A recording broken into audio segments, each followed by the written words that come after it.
네, 미슈라 교수님한테 감탄하게 됩니다. 어떻게 이렇게 한국말도 잘하시고 인품과 성실성 또 국제관계를 보는 큰 시야 모든 게 너무 뛰어나십니다. 우리 한국을 위해서 인도에서 보내준 수호신 감사합니다. 그런 생각을 들 정도입니다. 너무나 귀한 활동을 해주셔서 감사드리고요. 우리 한국민들의 마음을 담아서 감사의 마음을 전합니다. 자, 계속 이어가겠습니다. 자, 이렇게 한미 관계가 종속적인 관계로 너무 미국에 쏠리는 그런 현상 나타나면서 특히 한미일 관계까지 얘기됩니다. 아시아에서는 한국, 미국, 일본 중요한 3자가 이렇게 결성되면서 북한, 중국, 러시아 대립 갈등이 심해지고 있고요. 특히 한국이 미국뿐만 아니라 일본에도 종속이 되는 그런 흐름들이 나타나고 있습니다. 이런 상황은 좀 어떻게 평가하세요? 아마 제가 좀 좋은 점도 있고 이게 좀 장단점도 있습니다. 사실은 만약에 한일 관계가 좋아져야 됩니다. 제가 그렇게 느낍니다. 그렇게 생각합니다. 그래서 아마 윤석열 정권 만약에 일본랑 잘 지내고 싶은 마음이 있어서 좀 열심히 노력하는 것 제가 좋게 생각합니다만 근데 우리가 그렇게 생각합니다. 만약 우리 경제 분야에서 우리 잘 그렇게 할 수 있습니다. 지소미아에서 잘 할 수 있습니다. 근데 사실은 특히 저기 역사 문제나 그다음에 만약에 독도 같은 문제, 독도 문제 있고 그다음에 여러 가지 또 감정적인 문제를 이게 너무 쉽게, 너무 빠르게, 너무 서둘르면 너무 빨리 해결하는 그런 모습을 그것 좀 제가 동의하지 않습니다. 만약에 너무 서둘러서 이렇게 일본랑 빨리 좋은 관계를 만들어야겠다 그렇게 하면서 가끔가다 국민들이 그렇게 동의하지 않습니다. 지금도 아마 사실은 80% 사람들이 반대하고 있죠. 반대하고 있어요.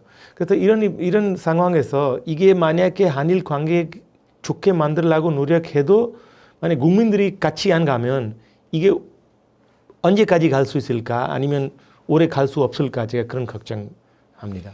일본과의 관계 최근에 가장 상징적인 문제는 후쿠시마 핵 방사능 오염 폐수 처리 문제입니다. 일본 정부는 바다에 방류하겠다. 그러면 그 핵 폐수가 한국의 식탁에 오르게 되고 맞습니다. 잘못하면 그런 기형아 출산이라든가 발암물질 암이 발생하고 또 식탁뿐만 아니라 전반적인 그런 위기 상황에 닥칠 수 있는데 생명과 신체에 대한 위협이거든요. 이 문제는 어떻게 보세요? 테크니컬 그 문제를 제가 잘 모릅니다. 이 분야에서 제가 그래서 자세하게 말씀드릴 수가 없지만 그래도 사실은 멀리서 보면 그냥 이 정도 볼 수 있습니다. 사실은 국민들이 믿지 않습니다. 만약에 지금 국민의힘 만약에 여당에서 나오는 이야기 보면 아니면 일본에서 나오는 이야기 하면 아무 문제가 없어요. 불안한 마음 가질 필요 없다고 말씀합니다만 사실은 국민들이 믿어지지 않습니다. 그래서 신뢰 문제 어떻게 보면 어떻게 어느 정도 서로 믿음감이 좀 없습니다. 그래서 이것도 제가 아마 어떻게 보면 이 이슈에서도 이 문제에서도 이런 거 잘 우리 볼 수 있습니다. 그리고 두 번째가 제가 사실은 어떤 결정할 때도 이게 너무 트랜스퍼런트하게 해야 돼요. 투명하게. 네. 투명하게 안 하면 사실은 사람들이 만약에 좋은 점도 나쁜 점도 어려운 점도 다 이게 자세하게 여러분한테 국민들한테 알려주지 않으면 국민들이 믿을 수 없습니다. 문제는 이제 일본인데요. 일본은 그동안에 과거에 저질렀던 제2차 세계대전 당시에 맞죠. 수많은 국가 범죄가 있습니다. 네네. 수많은 한국인들을 살해했고 중국인뿐만 아니라 아시아인들을 살해했고요. 그리고 방화, 불을 저지르고 여성들을 성폭행하고 군대에 가서 군의 그런 성노예로 군인들에게 성놀이개로 제공하고 생체 실험까지 했습니다. 군에서. 맞아요. 이런 엄청난 범죄에 대해서도 부정하고 있고 자신들이 저지르지 않았다고 거짓말을 하고 있거든요. 아까 말씀하신 독도 문제도 영토 문제도 마찬가지고. 그런 일본에 대해서 과연 한국민들이 신뢰할 수 있을 것이냐, 세계가 신뢰할 수 있을 것이냐, 이런 문제가 대두됩니다. 방금 말씀하신 신뢰의 문제와 연관되는데요. 네. 한일 관계가 이런 식으로 과연 개선이 될까요? 진정한 개선이 될까요? 저도 그렇게 생각합니다. 사실은 이게 쉽지 않을 겁니다. 특히 지금 일본 모습을 특히 아베 신조 후에 우리 보면 저기 2012년 후에 만약에 일본 모습을 보면 많은 사람들이 걱정합니다. 다시 이게 막 식민지대 일본과 다시 나타나고 있다고 그런 걱정도 있습니다. 그래서 사실은 일본도 자기 모습, 자기 그 정치에 대해서 다시 생각해봐야 됐다. 그런 아베 신조 후에 사실은 우리 언제까지 사과해야겠다. 우리 언제까지 무슨 우리 배상을 해야겠다. 그래서 아마 사실은 더 강하게 나가자. 그런 아마 생각을 갖고 되고 그 다음에 미국에서도 사실은 중국을 상대해야 되니까 아마 일본한테 좀 서포트해주고 그래서 아마 이게 이런 모습을 우리 볼 수 있습니다. 근데 제가 하고 싶은 이야기 사실은 여기도 위안부 문제도 있잖아. 강제 노동 문제도 있고 여러 가지. 일본이 인정해야 합니다. 우리가 식민지 시대 이게 잘못했어요. 그 다음에 이게 만약에 우리 정부가 해서 우리 스테이트가 일본 스테이트가 했다고 이게 국가가 했다고 이거 인정해야 돼. 누구 다른 개인가 뭐 잘못했다고 보다 개인가 보다 나라가 스테이트가 했다고 이런 인정해야 되고 세 번째 진심으로 사과해야 됩니다. 진심으로 사과 그럼 사실은 적어도 거기 국회에서 나와야 됩니다. 그 다음에 이게 사과 말로 하는 거 말고 행동으로도 보여줘야 합니다. 그래서 이게 세 번째입니다. 그리고 네 번째 배상, compensation.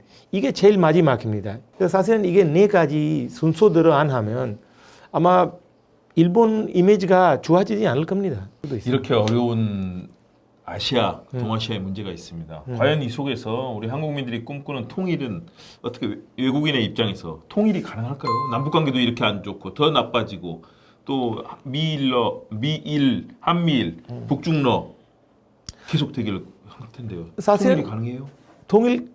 사실은 통일할 수밖에 그런 다른 방법 없습니다. 사실은 한반도 만약에 안전하게 더 미래를 좋은 안전하고 발전한 미래를 생각하면 통일해야 합니다. 통일 없이 그렇게 할 수가 없습니다. 한탕 불안안전성 그런 여러 가지 문제가 계속 있을 겁니다. 그래서 통일과 우리 데스티니라고 제가 운명이라고 봅니다. 근데 사실은 지금 상황 보면 지금 북한도 통일돼서 동의 안 할 겁니다. 그 다음에 주변 국가들이도 중국나 미국나 일본나 러시아나 지금 아마 사실은 현재 입장, 현상 위치에서 아주 만족합니다. 통일되면 외교 정책을 많이 바꿔야 됩니다. 중국도 일본도 미국도. 그래서 사실은 어디에서도 큰 도움이 아마 우리 받을 수 없다고 제가 생각합니다. 그래서 오히려 대한민국과 이게 더 책임상 좀 많고 그다음에 적극적으로 아주 열심히 노력해야 합니다. 근데 한 가지 더 하고 싶은 이야기 통일 이야기 하기 전에 아마 사실은 아마 김대중 전 대통령님은 하신 말씀 그 있잖아 3단계 통일 그런 거 있잖아. 그래서 네. 천천히 만약에 먼저 북한이랑 좋은 관계를 만들고 그 다음에 우리 경제적인 여러 가지 문화적인 고려들 그 다음에 마지막 단계로 우리 통일을 그래서 통일 이게 데스티니입니다 제가 봅니다. 네. 근데 이게 천천히 가야 됩니다. 그 다음에 한국가 좀 더 적극적으로 노력해야 합니다. 네, 정말 귀한 말씀입니다.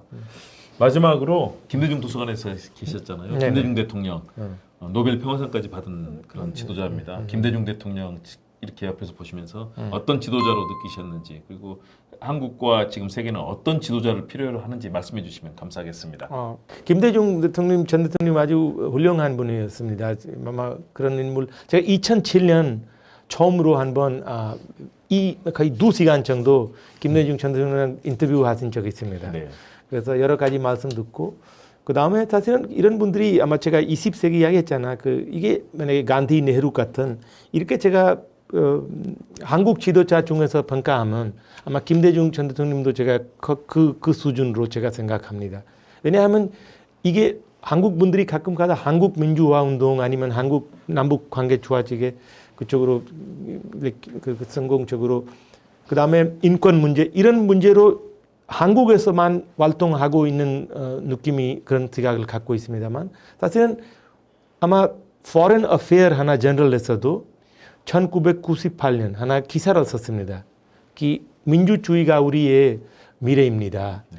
그 다음에 미얀마에서도 민동화 운동한테 많이 그쪽으로 많이 관심이 갖고 계셨어요. 제가 3-4번 정도 미얀마에서 세네 번 제가 뵌 적이 있습니다.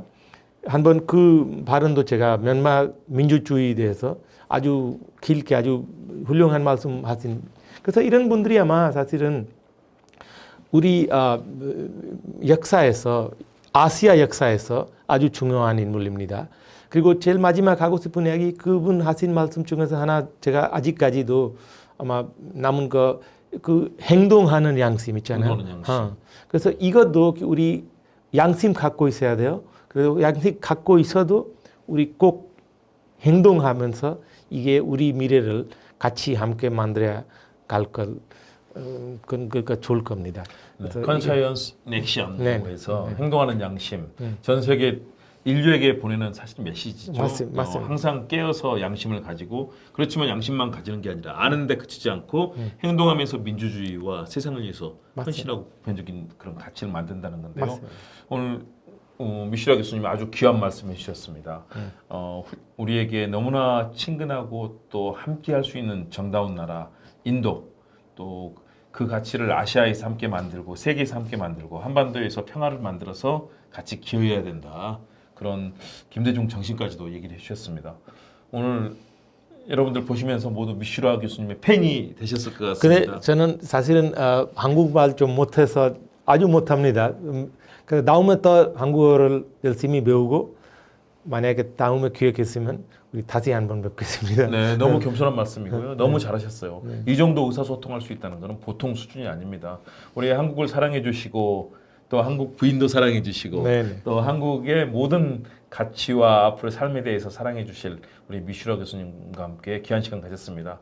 여러분 미슈라 교수님 보시면요 인사도 해주시고 나중에 사인도 받으시고 사진도 많이 찍으시고요. 우리 한국과 인도의 우정과 사랑을 나누는 증표로 우리 미슈라 교수님 그리고 허왕옥 우리 황후님 다 같이 그런 좋은 가치로 만들어가면 좋겠고요. 우리도 인도에 대해서 더 많은 관심 갖고 함께 사랑을 나누면 좋겠습니다.